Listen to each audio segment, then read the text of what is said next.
திரு கருணாநிதி உயிரோடு இருக்கின்ற வரை அவர் திரு ஸ்டாலினை நம்பவில்லை, திமுக தலைவராக்கவில்லை. 2 ஆண்டு காலம் திரு கருணாநிதி அவர்கள் வெளியிலே வர முடியாமல் உடல்நிலை பாதிக்கப்பட்டு வீட்டிலேயே சிகிச்சை பெற்று வந்தார். பேச முடியாத நிலைமை. அப்ப கூட ஸ்டாலினை நம்பி கட்சி கொடுக்கல, செயல் தலைவராக தான் ஆக்கினார். செயல் தலைவராக தான் திரு ஸ்டாலின் திமுகவுக்கு ஆக்கினார் ஒழிய திமுக தலைவராக்கல. திரு கருணாநிதி மறைவுக்கு பிறகுதான் திரு ஸ்டாலின் அவர்கள் திமுகவுடைய தலைவராகிறார். அப்படி திரு கருணாநிதியே நம்பாத ஒரு நபர் என்றால் அது ஸ்டாலின் தான்.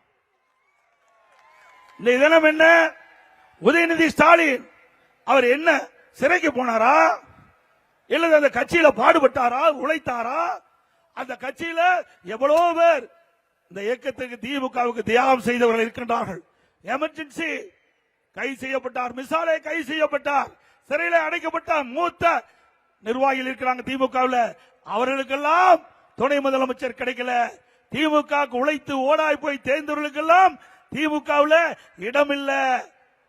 ஆனா திரு கருணாநிதி குடும்பத்தில் பிறந்த உதயநிதி அவர்களுக்கு மட்டும் துணை முதலமைச்சர் கொடுத்திருக்கின்றார். இப்படிப்பட்ட இயக்கம் மீண்டும் தொடர வேண்டுமா? குடும்ப ஆட்சி தொடர வேண்டுமா? வாரிசு அரசியல் தொடர வேண்டுமா? என்ன திரு கருணாநிதி குடும்பம் ராஜபரம்பரை குடும்பமா, ராஜ பரம்பரையா? ஏன் இங்க இருக்கிற யாராவது முதலமைச்சரா ஏத்துக்க மாட்டாங்களா?